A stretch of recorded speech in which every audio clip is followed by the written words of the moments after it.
Hola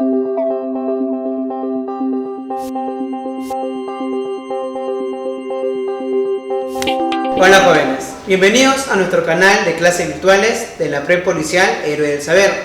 Soy el profesor Luis Actobomán del curso de Historia.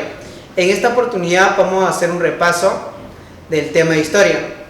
Vamos a comenzar desde primeros pobladores y vamos a culminar hasta corrientes libertadoras. Espero que les guste el video, así que comencemos. Bueno jóvenes, en esta oportunidad vamos a hablar del curso de Historia del Perú y sería nuestro primer repaso, parte 1. Comenzamos. Tenemos a dos grandes personajes, John Rowe y Luis Guillermo Lumbreras. John Rowe al primer periodo lo conoce como el precerámico. Toma más que todo como referencia la evolución de la cerámica, mientras que Lumbreras lo conoce como el periodo lítico y arcaico.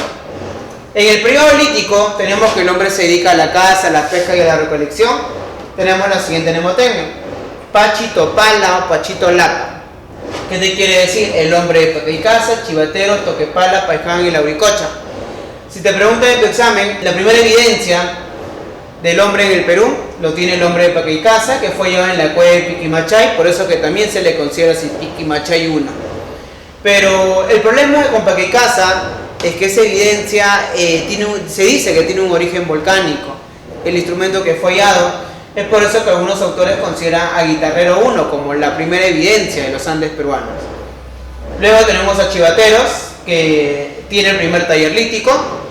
Toquepala, ubicado en Tacna, pinturas rupestres y la práctica del Chaco. Paicán, en La Libertad, tiene el primer resto humano más antiguo de la costa peruana. Lauricocha, el resto humano más antiguo pero de los Andes peruanos. Y también se hallaron restos incompletos, y recalcar también que existen también pinturas rupestres. En este periodo, en la siguiente fase, que sería el arcaico, si bien inferior-superior, también llamado inicial o final. Este periodo es muy importante porque tenemos el periodo de horticultura y el de pastoreo. Tenemos una mnemotecnia llamado Naguisanchi. ¿Qué te quiere decir? Nanchoc, Guitarrero, Santo Domingo y Chilca. Nanchoc, ubicado en Cajamarca, es considerado el primer horticultor del Perú, uno de lo que va a realizar es el maní. Guitarrero sería el Guitarrero 2, porque el Guitarrero 1 lo hemos considerado aquí también, ¿no? A ver, Guitarrero es horticultor del Payar, del Ají. Ya Santo Domingo, ubicado en Ica, llamado también el hombre de Paracas, tiene el primer instrumento, que sería la flauta. Chilca, domesticador de perro, también es horticultor de lo que es el Payar y el Ají. Y no olvidarte que la primera aldea costeña lo tiene el hombre de Santo Domingo. Ya en la etapa en pastoreo tenemos a Telarmachay, ubicado en Junín, el primer domesticador de camélidos. Piquimachay, el primer domesticador del cuy. En el arcaico superior contamos con Caral, estudiado por Rusciadi, considerada también la primera civilización del Perú y que fue pregunta en el examen de la PNP en el año 2017. Cotos, en Huánuco, tiene el templo de las manos cruzadas.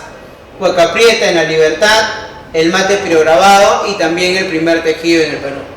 Tablada de Lurín, considerado el primer sedentario. Cerro Paloma, el primer monumento arquitectónico. Pasamos al horizonte temprano. Ojo, recalcar que hay un periodo inicial también aquí.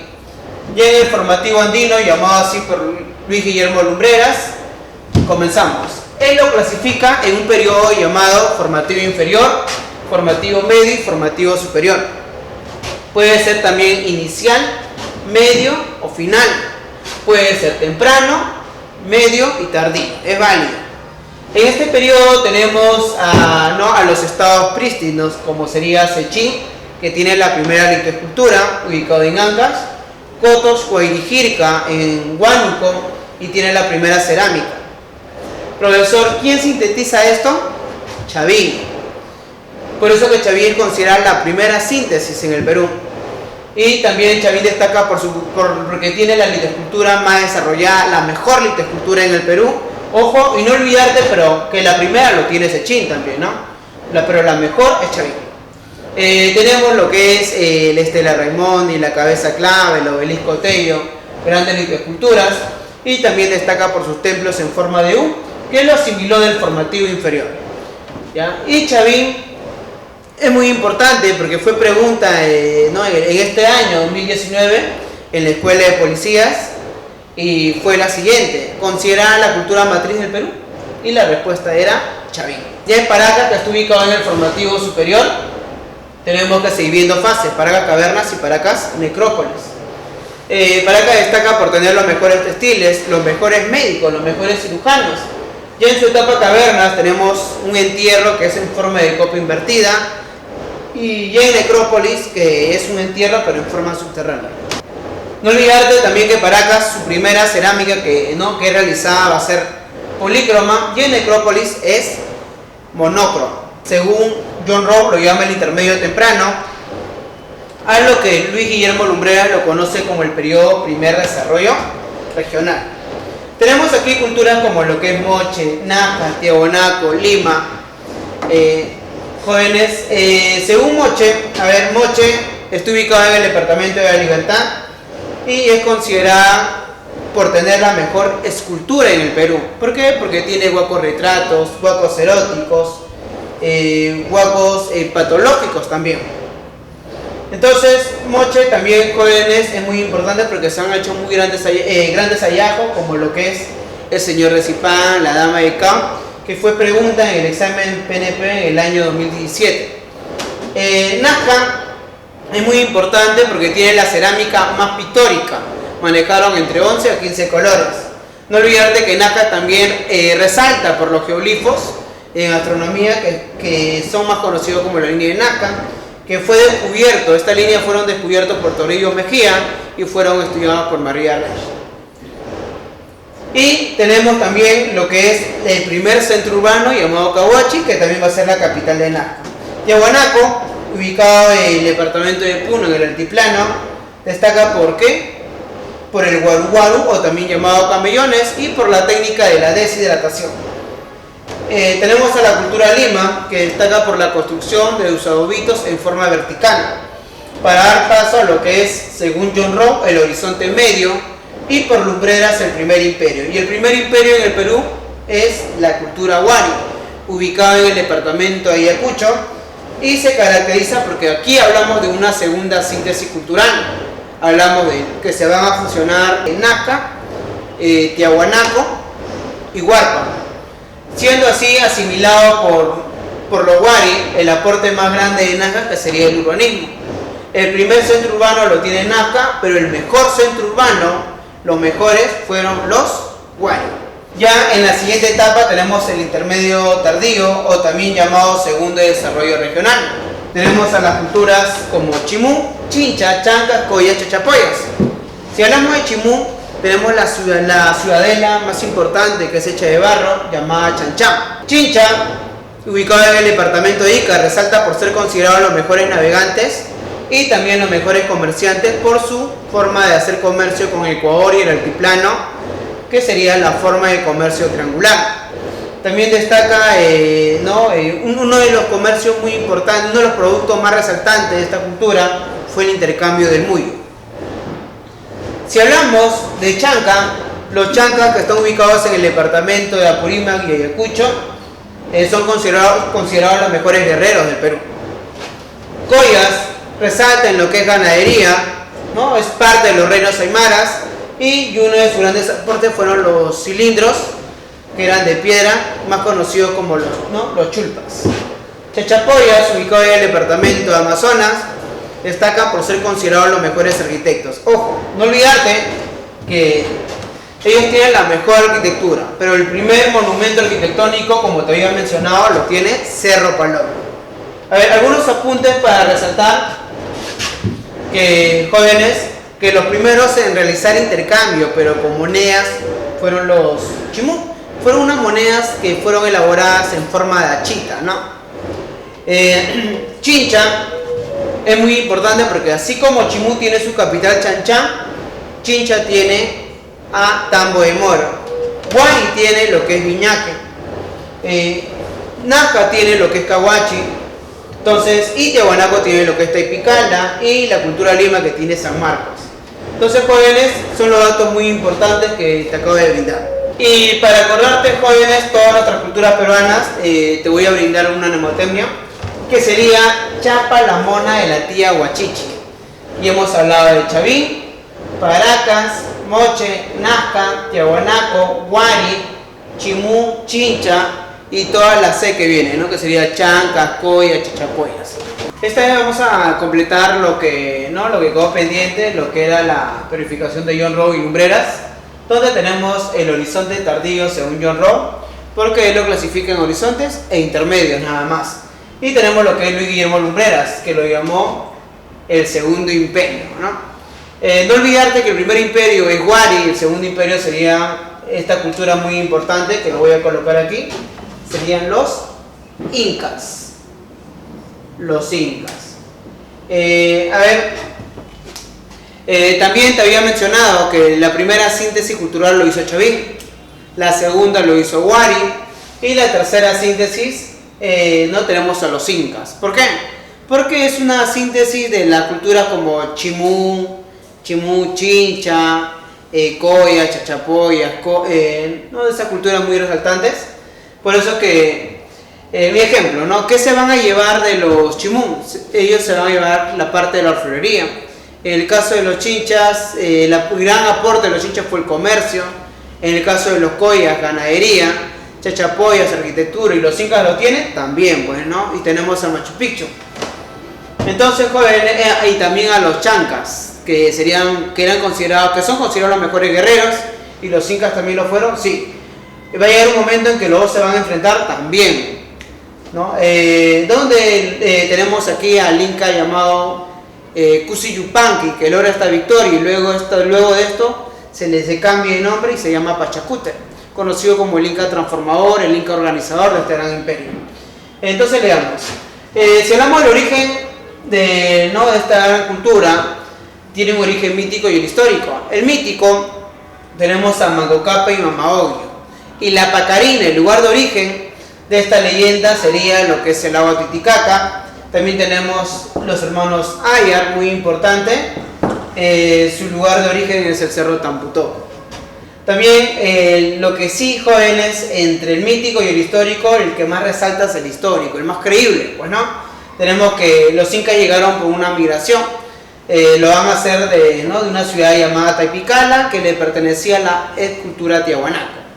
Acá tenemos a los Puquina, que van a migrar por hambruna y de esa manera llegaron al Cusco. Si hablamos también otros aspectos muy importantes del incanato, que es un tema fijo en el examen de admisión, el aspecto social se ve una clase dominante y una clase dominada. Entonces estaba la clase alta, que era el Inca, estaba la nobleza, también la nobleza de sangre y la nobleza de privilegio. La nobleza de sangre es la panaca. ¿Qué es la panaca? Es la familia real incaica, que lo conformaba la Coya, el esposo oficial, el Auque, el hijo del Inca, ¿no?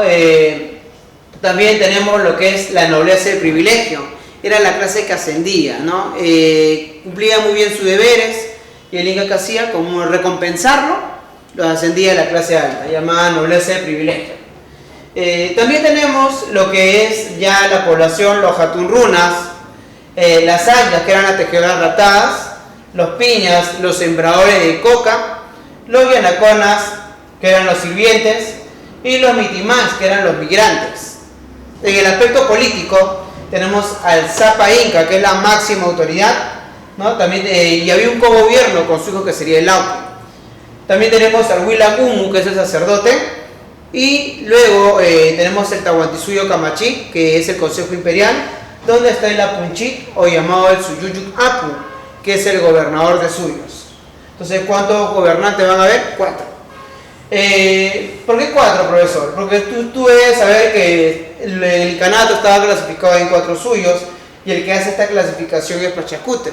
No olvidarte que el nombre verdadero de Pachacútec es Cusi Yupanqui, y se logra este cambio gracias a la derrota de los chancas.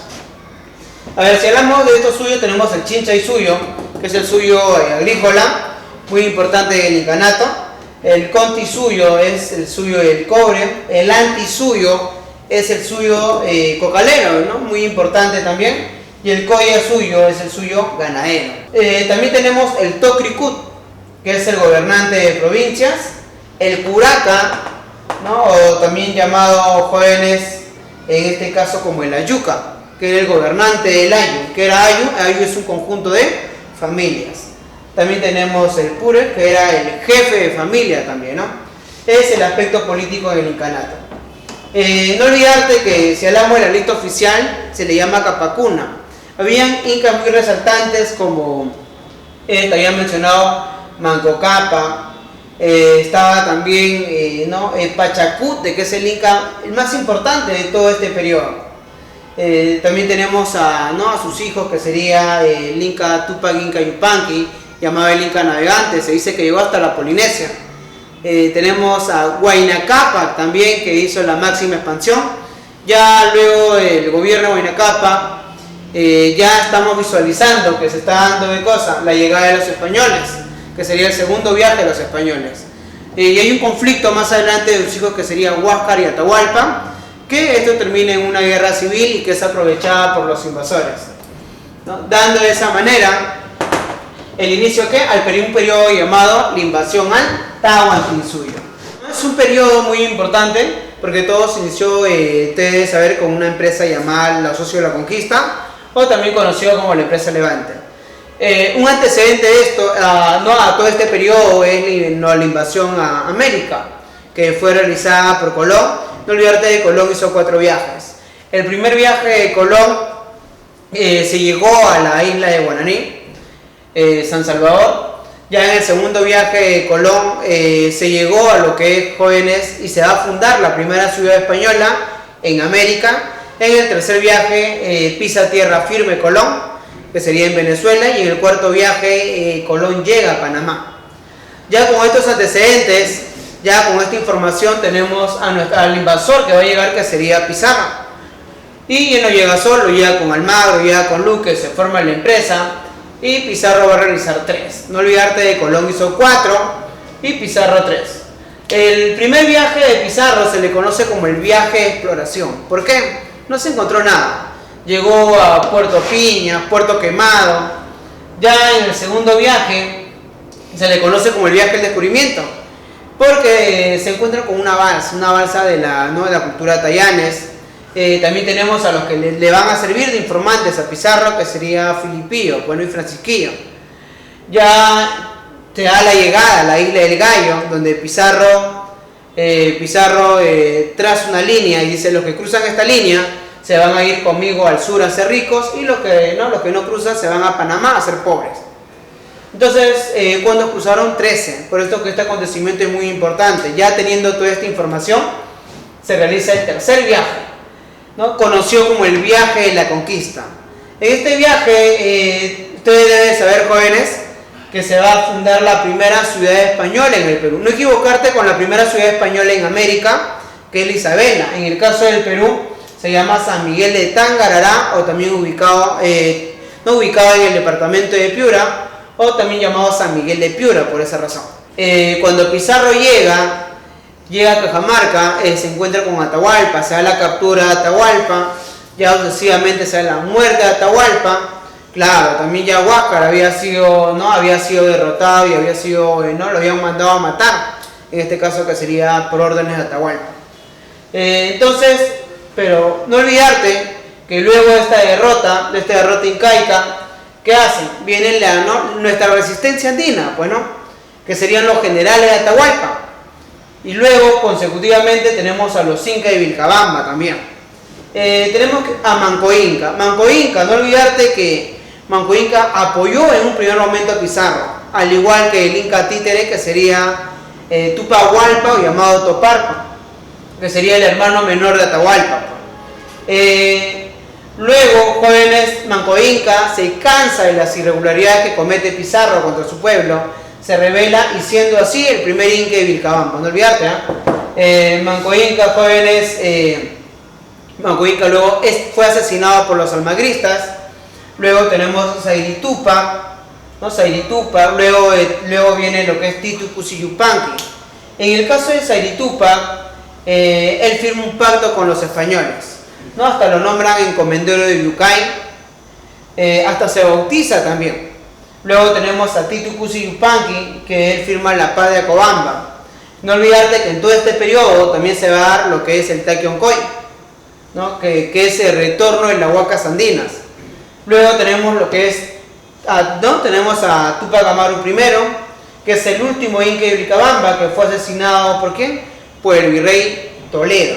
Después de la resistencia andina, que como te había mencionado, que lo realizan los generales de Atahualpa, como fue Rumiñahui, Calcuchima, Quisquis, viene lo que es paralelamente a ese contexto las guerras civiles. El inicio de estas guerras civiles es la posesión del Cusco. Profe, ¿por qué se da esto? Porque anterior a esto se había firmado lo que era la capitulación de Toledo. Con esa capitulación se le da a Pizarro el permiso para invadir el Tahuantinsuyo, culminando el segundo viaje. Es muy importante también que en este contexto se va el descubrimiento del río Amazonas, hecho por Francisco Orellana, el descubrimiento del Mar del Sur por Vasco Núñez de Balboa, y también, jóvenes, comenzamos con una batalla muy importante, que es la batalla de Salinas, donde se enfrentan los almagristas y los pizarristas, pues, ¿no? ¿Por qué? Por la posesión del Cusco, donde en esta batalla es derrotado Almagro, luego dando como consecuencia la batalla de Chupas, donde tenemos ya no a Almagro el viejo, el conquistador, sino tenemos a Almagro el joven, que va a ser derrotado por Vaca de Castro. Luego de todo este proceso viene también la rebelión de los encomenderos. ¿Qué es lo que va a pasar? Que en el año 1542 se da la creación del virreinato, donde el que lo realiza es el rey llamado rey Carlos I, o llamado también como Carlos V. Profesor, por eso que lo que se oponen a esta creación es los encomenderos, donde se protege ya más que todo al indígena, porque antes de eso también sucede la famosa guerra justas entre Bartolomé de las Casas y Gines de Sepúlveda, donde Bartolomé te dice que el indígena peruano es humano, con la única finalidad de poder cobrar el impuesto, ¿no? En cambio Gines decía que el indígena peruano era animal. Ya luego de estas luchas gana Bartolomé de las Casas, y como se puede cobrar impuestos, sacarle más dinero, se da la creación del famoso virreinato. No te vayas a olvidar que los hermanos Pizarro, luego de la muerte de Francisco, ellos todavía quedan en el Perú y se van a rebelar porque la encomienda ya no se hereda, ¿no? Fue una de las medidas de ¿qué? Una medida de las nuevas leyes de Indias, y con esto aquí se da la creación del virreinato. No te olvides, nuevas leyes de Indias, o llamado también la cédula de Barcelona. Entonces, como afecta a los intereses de los encomenderos, se rebelan y se van a dar la siguiente batalla, como la batalla de Ñaquito y la batalla de Guarina, la batalla de Jaquijahuana.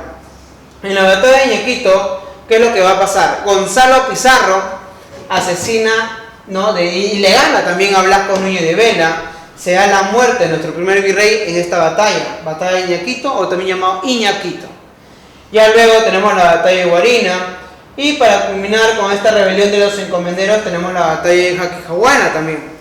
En esta batalla fue derrotado Gonzalo Pizarro por Pedro de la Gasca, enviado por la corona española. Y tenemos la última batalla llamada la batalla de Pucará, y dando así, jóvenes, el momento en que el virreinato se establece, ¿no? Y un periodo ya muy estable de aquí hacia adelante. También, si hablamos de la época del virreinato, no te vayas a olvidar virreyes muy importantes. El primer virrey del Perú, Blasco Núñez de Vela. ¿Derrotado en qué batalla te había mencionado? La batalla de Ñaquito. Tenemos a Francisco de Toledo, es el que va a sentar la base del virreinato. Va a crear lo que es la mitad minera, que fue el trabajo de explotación más drástico en esa época. También va a crear lo que es las reducciones. Era un conjunto, una vivienda de indígenas, agrupación de indígenas más que todo. También tenemos que va a crear el tributo indígena, que va a ser uno de los impuestos también muy drásticos en esta época. Tenemos otro virrey como es Manuel Amadi Junyent. Este virrey ya va a estar presente en lo que es la reforma borbónica. La reforma borbónica, ¿quién lo realiza? Es el rey Carlos III. Y el rey Carlos III da la orden de expulsar a los jesuitas, se apoderan de sus propiedades, pero no confundirte, que la orden la da Carlos III. ¿En qué gobierno, en qué virrey? Manuel Amadi Junyent, ¿no? Este virrey también elabora el Paseo del Agua, que está ubicado en Rímac. Y también es el virrey que tiene un amorío con la Perricholi, que ya lo habrás escuchado. También tenemos otro virrey ya luego de la reforma borbónica. No te vayas a olvidar que esta reforma borbónica fueron medidas realizadas por España para poder sacar de la crisis en la que se encontraba en el siglo XVIII, donde van a subir la alcabala, van a subir un montón de impuestos, y también se va a dar la creación de las intendencias. Pero profesor, ¿por qué? No olvidarte que yo te había mencionado en la época que en esta época del virreinato se va a dar lo que es el corregimiento. ¿Qué va a pasar con el corregimiento? Se van a eliminar. Se eliminan los corregimientos y se crean las intendencias. Y el que gobierna el corregimiento son los corregidores. Entonces, esta creación se da en la reforma borbónica. Tenemos a otro virrey muy importante también, pero en el contexto de ¿qué? En el contexto de rebeliones indígenas del siglo XVIII. Tenemos al virrey el conde de Superunda. ¿Por qué se le llamó el conde de Superunda? Porque es el virrey que va a reconstruir Lima, luego del gran terremoto con la que fue azotada. Tenemos, a ver aquí, el gobierno del virrey Agustín de Jáuregui, muy importante también, porque este virrey va a estar presente en estas rebeliones que te he mencionado. ¿Frente a quién? Tú debes saber que en el siglo XVIII también se rebelaron, ¿quién? Juan Santos Atahualpa, se rebeló Túpac Amaru II, más conocido como José Gabriel Condorcanqui. No olvidarte que la única victoria de Túpac Amaru II fue la batalla de Sangarará. Y luego que Túpac Amaru va a ser traicionado, en este caso sería por Mateo Pumacahua, también uno de los que van a brindar y apoyar a la colonia española. Entonces, luego la derrota de Túpac Amaru, que fue por órdenes de Agustín Gamarra, y también la persona que vino al Perú a aplicar la reforma borbónica fue el visitador llamado Areche. Ya. A ver, no olvidarte que nuestro último virrey es José de la Serna. ¿Cuántos virreyes ha tenido el Perú? 40 virreyes. Siendo el primero Blasco y el último José de la Serna, que va a estar presente en el proceso llamado las corrientes libertadoras, donde se va a dar nuestra independencia. No olvidarte de también. A ver, cosas que nunca me tomo por olvidar en virreinato, que es un tema que siempre viene en examen de admisión, son los impuestos. Alcabala, ¿qué es la alcabala? Es el impuesto de compra y venta. Almojarifazgo es un impuesto de corte aduanero. Diezmo es un pago que se le da a la iglesia. El tributo indígena, no te olvides que fue creado por el virrey Francisco de Toledo. Y también tenemos la media nata, que era un impuesto por los cargos públicos. Ahora vamos a hablar del aspecto político, de las autoridades en la metrópoli y autoridades en América, que sería la colonia. Tenemos que la máxima autoridad en la metrópoli es el rey. Y reyes que nunca le tienes que olvidar es el rey que crea la nueva ley de Indias, que sería el rey Carlos I, Carlos I, también llamado Carlos V. ¿Por qué, profesor, esas dos denominaciones? Carlos I era rey de España, pero también era rey del Sacro Imperio Germánico, que sería Alemania. También no olvidarte del rey que hizo mayores reformas borbónicas. ¿Quién fue? En este caso sería Carlos III, ese rey que va a mandar y va a dar la orden de expulsar a los jesuitas, y ese rey también que va a mandar a un visitador al Perú, que sería el visitador Areche. También tenemos, a ver aquí, al Consejo de Indias. ¿Qué es el Consejo de Indias? Es una institución que se encargaba de nombrar autoridades para América y también de emitir el juicio de residencia. Cuando el rey termina su mandato, es juzgado aquí en esta institución. A ver, luego tenemos autoridades en América, que sería el virrey. El virrey es el representante del rey. Tenemos la Real Audiencia, que es la institución que se encarga de emitir justicia, y si en el caso del virrey viaja o el virrey muere, el que reemplaza es la Real Audiencia. A ver, profesor, un ejemplo. ¿Te acuerdas que yo te había mencionado que en la batalla de Añaquito se da la muerte de quién? Del primer virrey. ¿Quién fue el primer virrey? Blasco Núñez de Vela. Y cuando este virrey, jóvenes, fue derrotado y asesinado por Gonzalo Pizarro, que era un encomendero. Ojo, no olvidarte que el término encomendero eran las personas que los españoles que llegaron al Perú y se les habían dado tierras. Y no solamente tierra, también se les había dado, ¿no?, indígenas, pues. Y el término de encomienda es eso, era tierra más indígena. Y los hermanos Pizarro recibían, ¿no?, encomienda también.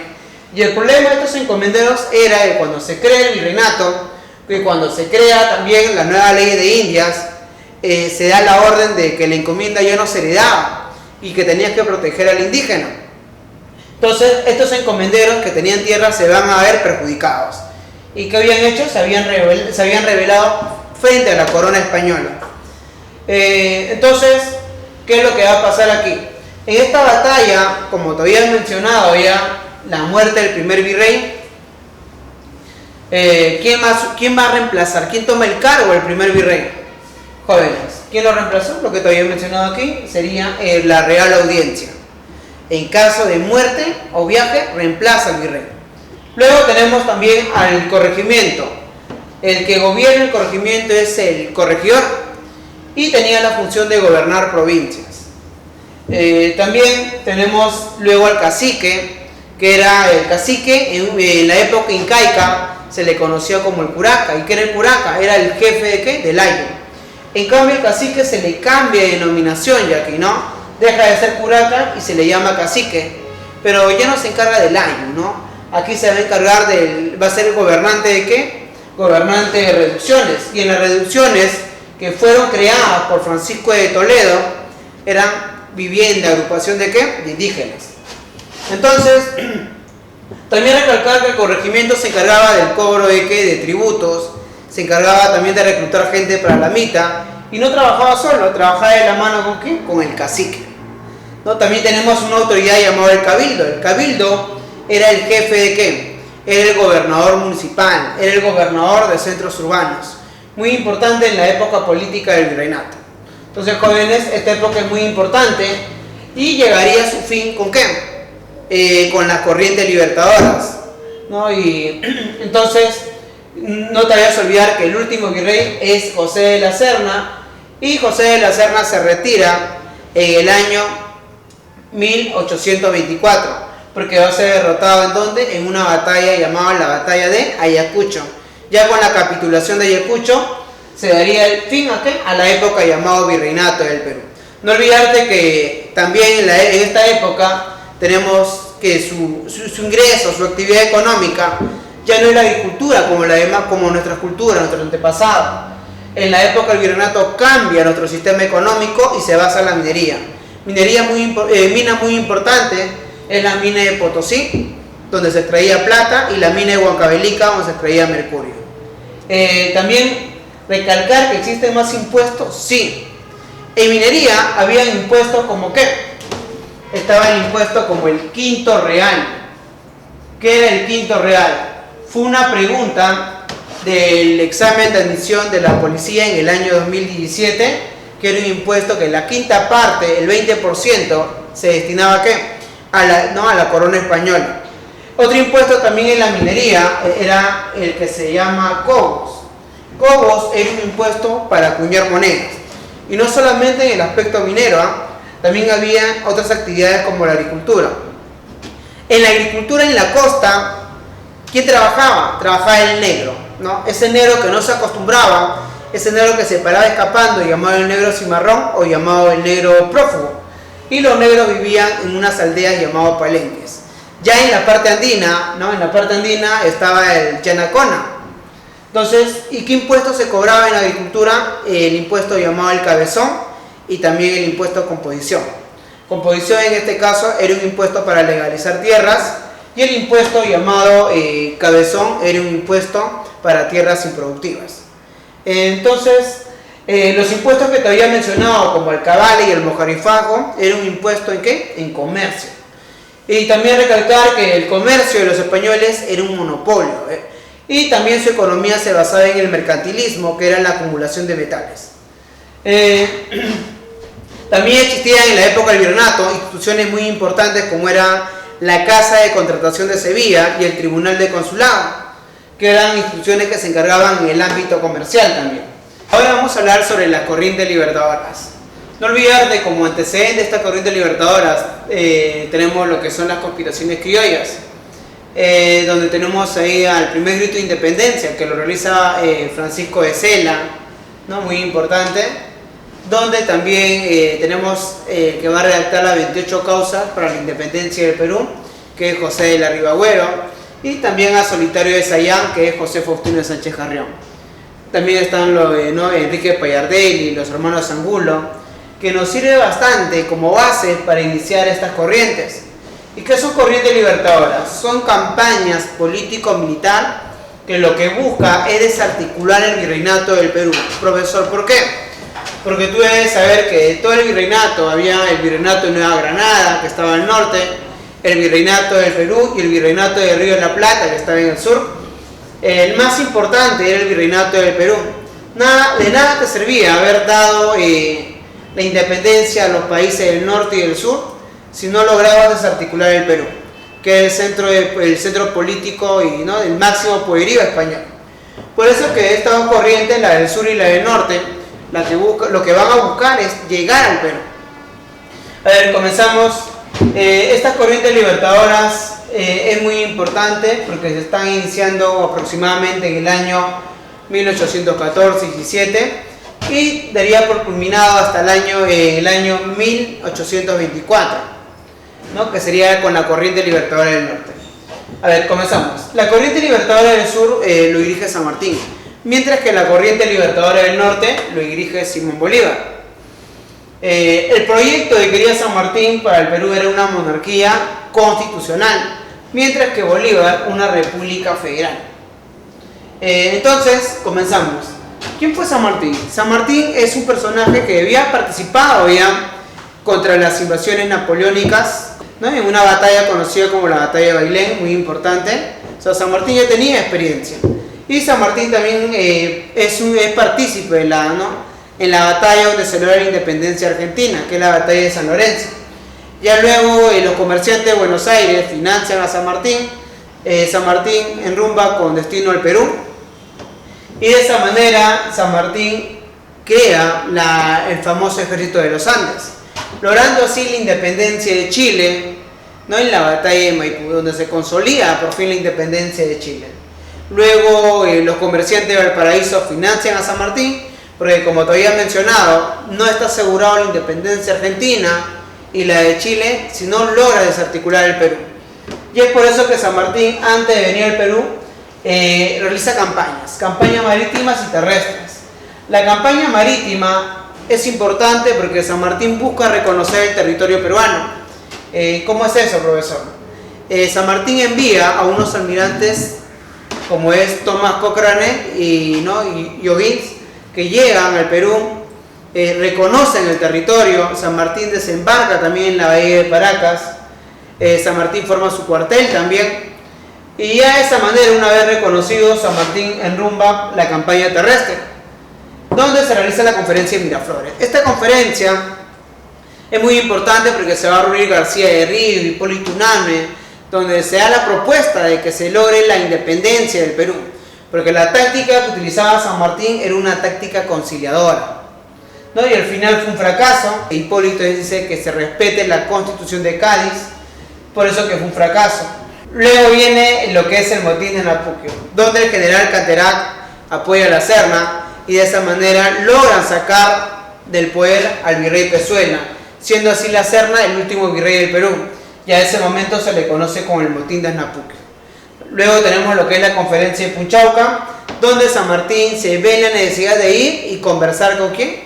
Con el último virrey, que sería la Serna, y también le propone la independencia. Y también fue otro fracaso. Entonces, profesor, ¿qué es lo que ha pasado? San Martín pide ayuda a los montoneros. Tenemos también aquí siguiente batallas, el que se va a dar en la Sierra Central, que lo dirige Álvarez Arenales. Y también ya luego, ¿qué hace la Serna? La Serna, como ve que San Martín tiene mayor acogida, la Serna fuga de Lima y se refugia en el Cusco. ¿Qué es lo que van a hacer los criollos que apoyaban a la Serna? Como ya no tienen protección, ¿qué les queda? Aceptar y permitir el ingreso de San Martín. Y es por eso que San Martín ya el 28 de julio de 1821 se va a lograr la famosa independencia del Perú. Entonces, y aquí viene el problema, ¿quién nos va a gobernar? ¿no? Tú debes saber que San Martín quería un gobierno llamado monarquía constitucional. Pero, profesor, ¿quién iba a ser la clase dirigente en este entonces? Querían traer un príncipe para que nos gobierne y aquí convertirlo en rey, ¿no? Por eso que se va a crear la misión llamada la misión García. Pero ¿qué pasó? ¿Quién asumió el poder al final? Asumió San Martín.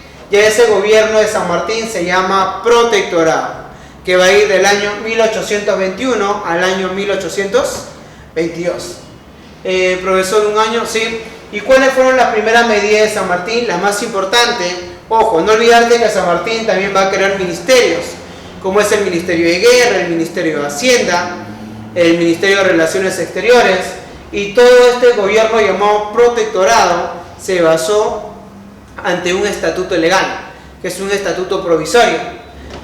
Una de las primeras medidas de San Martín fue la ley de vientre. ¿Qué te quiere decir? Que el negro nacido después de la independencia iba a ser libre, ¿no? San Martín también en su gobierno creó lo que es la Marina de Guerra, la Biblioteca Nacional, la Sociedad Patriótica, lo que busca es difundir en todo el Perú y que conozcan el gobierno de San Martín. ¿Y quién se va a encargar de dirigir este proyecto? Va a ser su amigo, ¿no? García de Ría. Pero como San Martín quería monarquía constitucional, la oposición era la República. Y la República también va a ser difundida por José Faustino Sánchez Carrión. Y también se va a dar la creación de dos revistas muy importantes. En el caso, el que te va a plasmar la monarquía es El Sol del Perú, y el que te va a plasmar lo que es la república es La Abeja Republicana.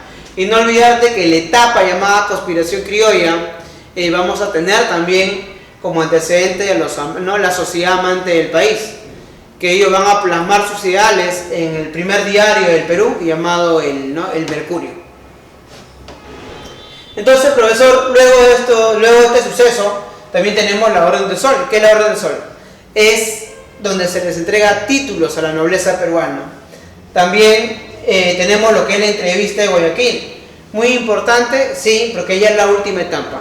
Pero tampoco no olvidarte que en la etapa del protectorado de San Martín se va a dar la creación del himno nacional, la bandera del Perú.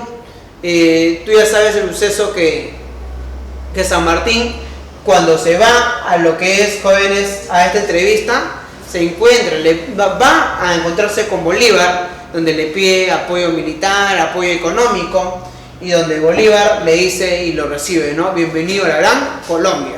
No olvidarte que la Gran Colombia era a lo que tú lo conocías como el Virreinato de Nueva Granada.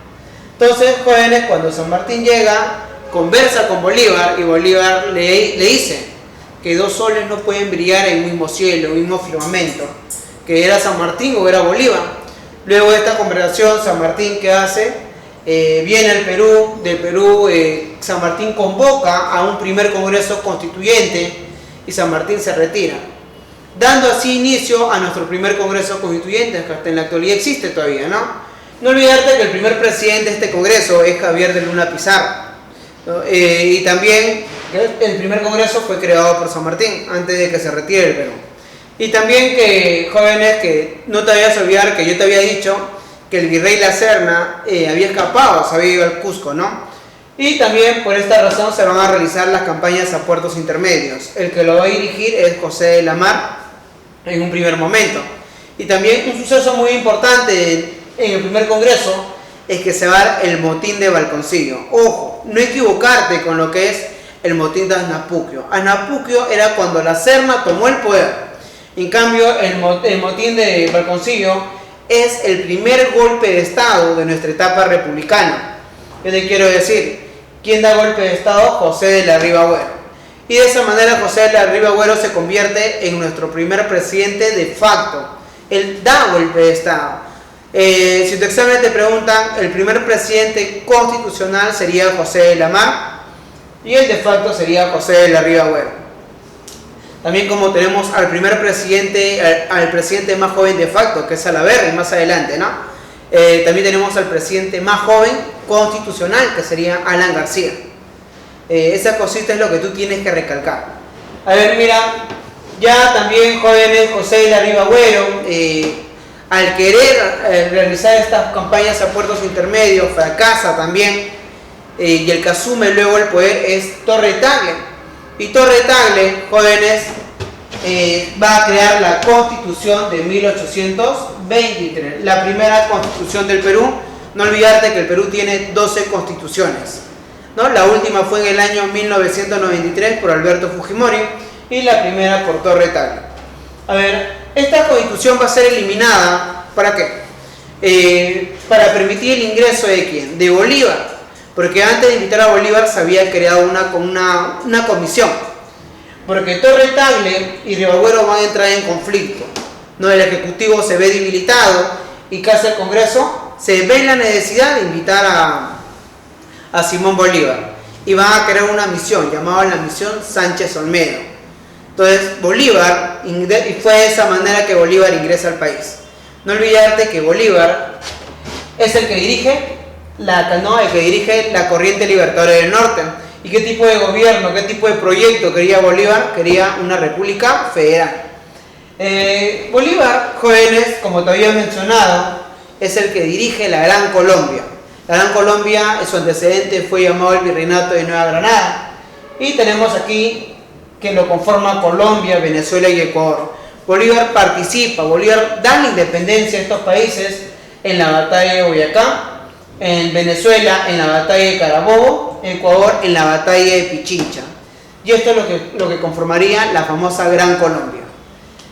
También Bolívar, ¿qué es lo que hace? Vuelve a restablecer el tributo indígena que fue eliminado por San Martín, pero Bolívar lo va a llamar contribución personal. Entonces, Bolívar dirige las siguientes batallas con el apoyo de los montoneros, como siempre muy importante. Tenemos la famosa batalla de Junín, llamada la batalla del silencio, la batalla sin humos, ¿no? Esta batalla lo dirige Bolívar. No olvidarte que en esta batalla, jóvenes, Bolívar da la orden de la retirada, pero al final se logra la victoria, ¿gracias a quién? Tenemos a Isidoro Suárez, que dirige, y tenemos aquí a los famosos húsares de Junín. Ya más adelante, en ruta de Junín a Ayacucho, que se da esta batalla el 9 de diciembre, el año 1824, muy importante también, pero el que lo dirige es Sucre. También esta batalla, jóvenes, se da entre el enfrentamiento entre los realistas y los patriotas. Los patriotas eran quienes querían la independencia y los realistas querían que se mantenga el sistema virreinal todavía. ¿Qué es lo que pasa aquí? También lo mismo, jóvenes. Si Bolívar aquí dio la orden de la retirada y la victoria se debe gracias a los húsares de Junín, ¿no? Y a Isidoro Suárez, en la batalla de Ayacucho, Sucre lanza una arenga: de la victoria de hoy depende la suerte de América del Sur. Entonces, luego de este suceso, Sucre comienza a perder esta batalla y recibe luego el apoyo de los montoneros. Tenemos aquí a Marcelino Carreño, que es muy importante que se le debe la victoria gracias a él. ¿Qué es lo que va a pasar aquí? Ahora van a firmar una famosa capitulación llamada la capitulación de Ayacucho. Ojo, no olvidarte que el que lo firma, ¿quién fue? Fue el general Sucre, representando al bando patriota, y el general Canterac, representando al bando realista. Y de esa manera la capitulación de Ayacucho es muy importante y sellaría nuestra etapa de independencia, jóvenes, ¿no? Entonces, ¿quién da la independencia del Perú? Es San Martín, pero quien consolida sería Bolívar. De esa manera, jóvenes, se termina y se da por culminado en el año 1824, adiós a la etapa del virreinato, siendo así el último virrey José de la Serna. También es muy importante que hay un realista que se opone a esta capitulación, que sería Olañeta, pero al final se da la capitulación, se logra y se sella la independencia del Perú. Y tan solo decirte que Bolívar quiere organizar una famosa Federación de los Andes, que lo iba a conformar Colombia, Venezuela, Ecuador, Perú y Bolivia, ¿no? Y lo quería llamar con el nombre de Federación de los Andes, y se va a dar la creación de la Constitución, nuestra segunda Constitución del año 1826, conocida como la vitalicia. ¿Y quién se quería nombrar presidente vitalicio? Bolívar. Pero por intereses personales de algunos criollos y de algunos países no se va a conformar esta Federación de los Andes, y fue de esa manera como Bolívar fracasa de nuevo y se retira del país. Bueno jóvenes, esto fue nuestra primera parte de nuestro repaso del curso de Historia del Perú. No te olvides de seguirnos en nuestras redes, de comentar, darle like y compartir. Así que te espero en el próximo video.